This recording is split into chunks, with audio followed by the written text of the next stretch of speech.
にちは。大学生をしながら編み物作家をしているチーズです。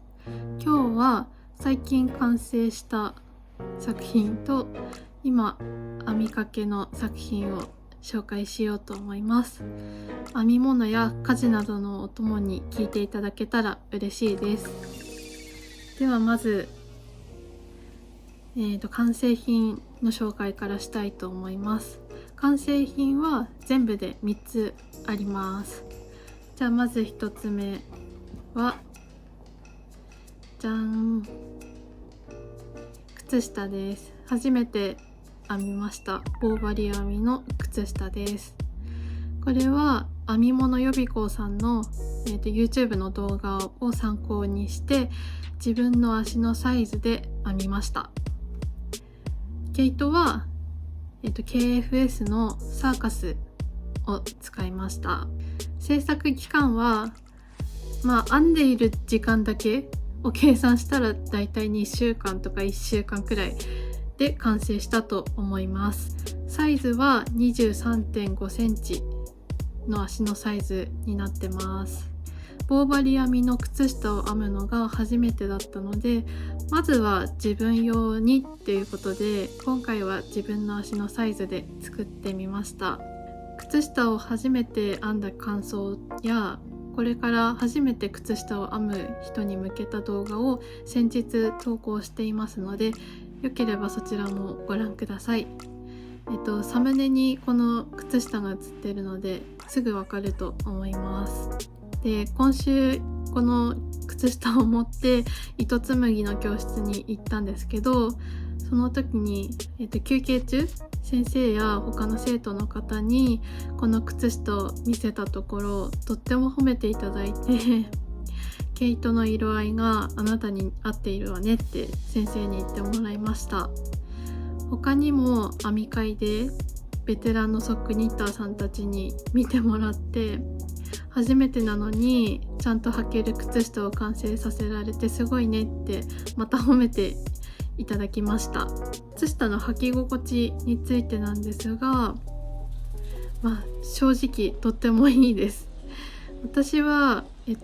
足の形がちょっと変わってて外反母趾っていうなんていうか説明が難しいんですけど、足を、上から見た時に少し突き出ていて、普通の靴下を履くと少し窮屈だったり痛かったりとか、あと靴下じゃなくて靴の話なんですけど、靴もつま先がこう尖ってるこういう形のパンプスとかは絶対履けないですし、少し困っていたんですが、靴下については今回自分用の靴下を作ってみて少し解決したのかなと思っています。ちょうど外反母趾あたりのところもきつくなく緩くもなく足にしっかりフィットして履き心地が良かったので、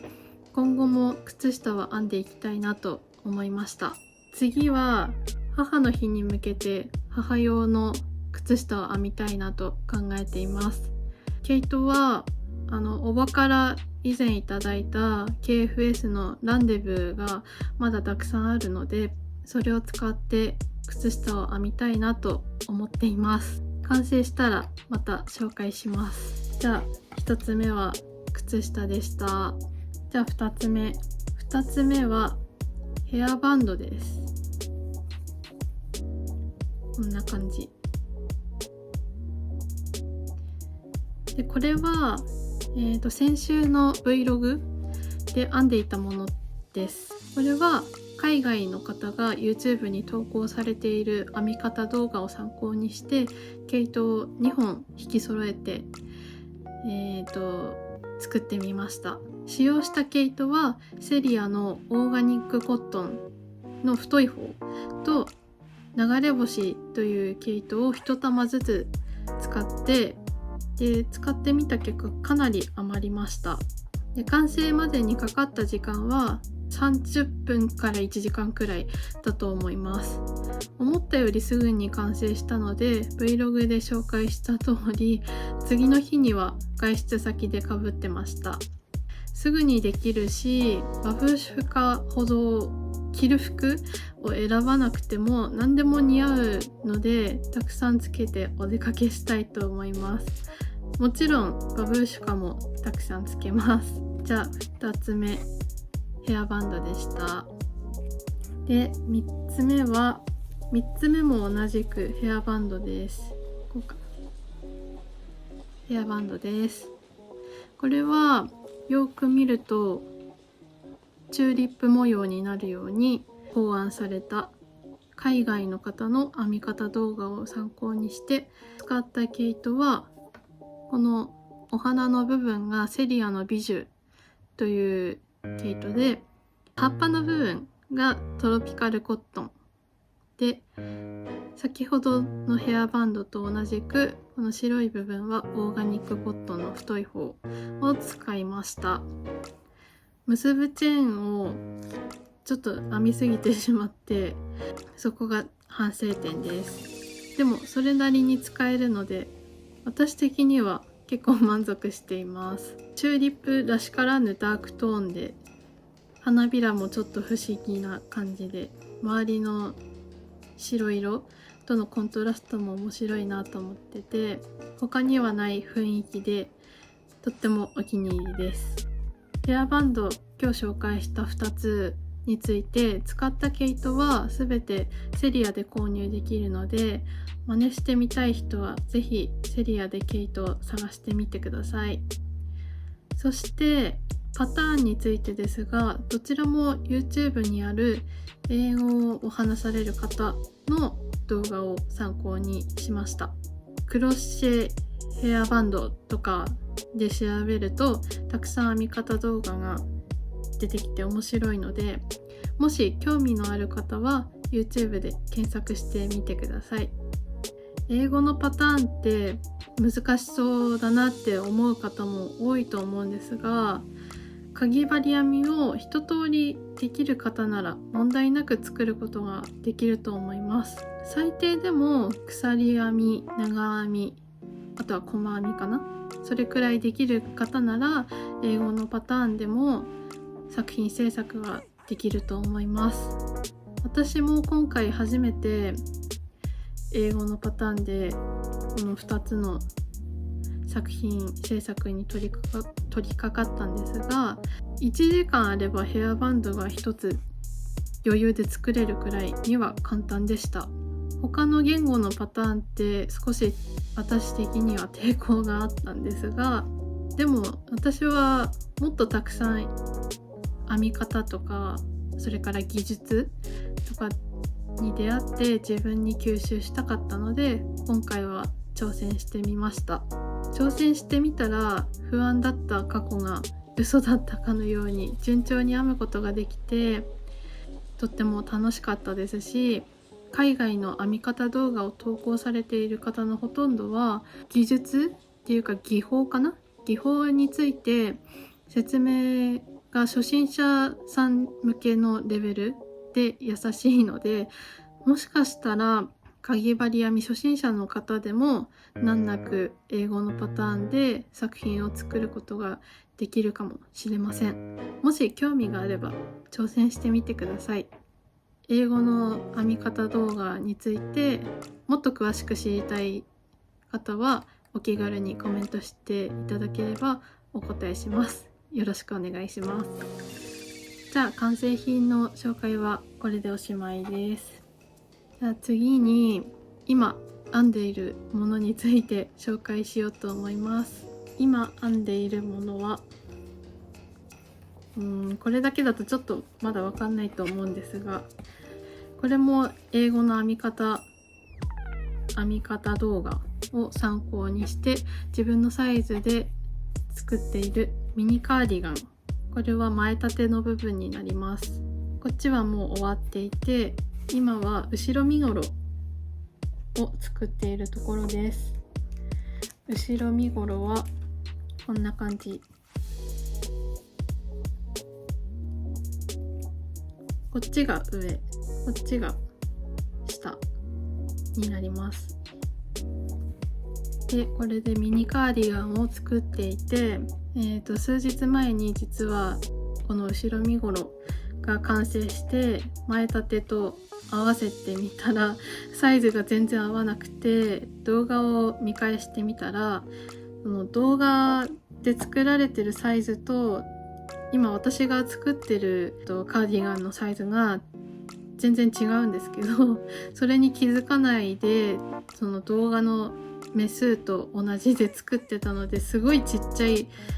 後ろ身ごろになっていて、それに気づいて半分以上ほどいて今編み進めている状態です。ほどいた時はかなりショックだったんですけどなぜかほどき終わるとやる気に満ち溢れていてなんとか頑張れています。このミニカーディガンは今年の夏にたくさん着たくて作っています。今年はキャミワンピース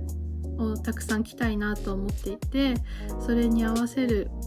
ボレロ的なものがあったらいいよねって母と話していた時に、このカーディガンの編み方動画を見つけて、毛糸もちょうどよく近くのセリアで着分くらい置いていたので迷わず購入して作っています。でもセリアで毛糸を購入するときに同じ毛糸をカゴに何個も入れていたので、転売ヤーと間違われてないかとっても心配になりながら買いました。結局誰にも声をかけられなかったので多分大丈夫だとは思いますが、自分の中ではかなり気にしていました。でこのカーディガンに使っている毛糸なんですが、先ほどの完成品でも紹介したセリアの流れ星っていう毛糸と、あとはちょっと見えてると思うんですが、これは和紙入りの工業紙になっていて、これ1本だけだとちょっと素肌に触れた時に傷つきそうな感じがしたんですが、流れ星と引き揃えることでいい感じのカサッと感になって涼しげな肌触りになったので良かったなと思っています。で流れ星自体は綿 85% でもともと肌触りが良かったので、それにこの工業紙を合わせることで夏物らしい雰囲気と肌触りになったのかなと思います。さらっとした感じが物足りないかなと思っていて、そんな中で流れ星の色合いとも相性がいい工業紙のコレクションから引っ張ってきて制作に使うことができてよかったなと思います。でこの毛糸工業紙の素材なんですが、和紙とポリエステルですねが入ってる毛糸で、これ実は重さ 800g あります。結構気に入ってるのでたくさん使おうと思います。じゃあ編みかけの紹介でした。多分今週かな、今週あたりには完成するんじゃないかなと思っています。カーディガンでした。であとちょっと雑談なんですが、最近その糸紡ぎ教室でのお話なんですけど、序盤で先生に手編みの靴下を褒めてもらったっていう話をしたと思うんですけど、その時に次は自分で紡いだ糸で靴下を編んだら面白いと思うよって言ってもらったので、その日の教室で靴下を編めるくらいの細さになるように丁寧に糸を紡いでました。おかげでかなり細い糸を紡ぐことができて、楽しかったですし、その紡いだ先の次の目標っていうのができたので、もっとたくさん頑張りたいなと思いました。でもウール 100% の毛糸を使った靴下って少し扱いにくそうな感じがしていて、完成したらルームソックスとか、あとは販売会で展示したりするのもいいかなと考えてました。もしこの動画を見ている方の中でウール 100% の靴下を編んだことがあって、なんか保存方法とかなんかいろいろ知ってる方がいたらぜひ教えてほしいです。教室の時に先生からあなたは何でも作るのねって言われたんですが、私は全然そんなこと思ってなくて、私ができることが編み物とか紡いだりとか、そういうことばっかりだったので、とりあえず作ってますって感じです。私だってできないことはたくさんありますし、逆に得意なことっていうのも少しはあると思います。ただできるところしか見ていない人にはすごい人だって思われてるかもしれないんですが、私は整理整頓が見ての通り苦手だったり、あとは朝早く起きれなかったり、少し人間不信なところがあって、特に男性が怖かったり、できないこととか怖いと思ってることとかたくさんあって、その中で自分ができそうなことをただ率先してやってる人だと思っていただけたら嬉しいです。動画投稿のための編集作業も自分が好きでやってることなので、私の中ではできて当然の枠組みの中にあります。でもそんなことでもすごいねって周りの人たちがたくさん褒めてくれて、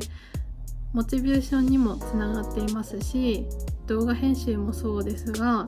編み物とか紡ぎとかの技術向上にもつながっているので、周りの人やいつも動画を見てくれている皆さんにはとっても感謝しています。いつもありがとうございます。これからもよろしくお願いします。あと最後に、今日セリアでこんな毛糸を見つけてきたので紹介します。なんかブークレの毛糸みたいなんですけど、すごい可愛くていいなと思ったので、販売用にちょっと仕入れてきました。これなんか他にも青とか白とか、あと茶色とか黄色とかマリンカラーの毛糸が、ブークレの毛糸がたくさんあって、夏らしい売り場になってたので、もう速攻買ってしまいました。でこれは綿 100% の毛糸だそうです。夏に使うってなるとやっぱり綿とか麻とかそういう毛糸が多くなりやすいかなって思ってます。なんか肌触りもちょっと変わってて面白くて、これでポシェットとか作ろうかなって考えてます。じゃあ今日はこの辺でラジオはおしまいにしたいと思います。ここまでご覧いただきありがとうございました。このチャンネルでは編み物や作ることに関する動画を毎週土曜日に更新中です。たまにショート動画も投稿しているので、よければご覧ください。海外の編み方動画挑戦してみたくなったよっていう方や、私の動画やチャンネルを気に入ってくれた方はぜひチャンネル登録と高評価で応援していただけるととっても嬉しいです。励みになります。今後も自分で制作した編み物作品や作った毛糸、それから購入した毛糸や道具のお話、それから編み物作家としてのお話もたくさんしていくので、見逃したくない方もぜひチャンネル登録をして次の動画をお待ちいただけたらなと思います。あとさっき言ったように海外の編み方動画についてとかいろいろ聞きたいこととかありましたらお気軽にコメントしてください。インスタやツイッターの DM に送っていただいても OK です。いただいたメッセージにはすべて丁寧に返信させていただきます。それではまた次の動画でお会いできることを楽しみにしています。またね。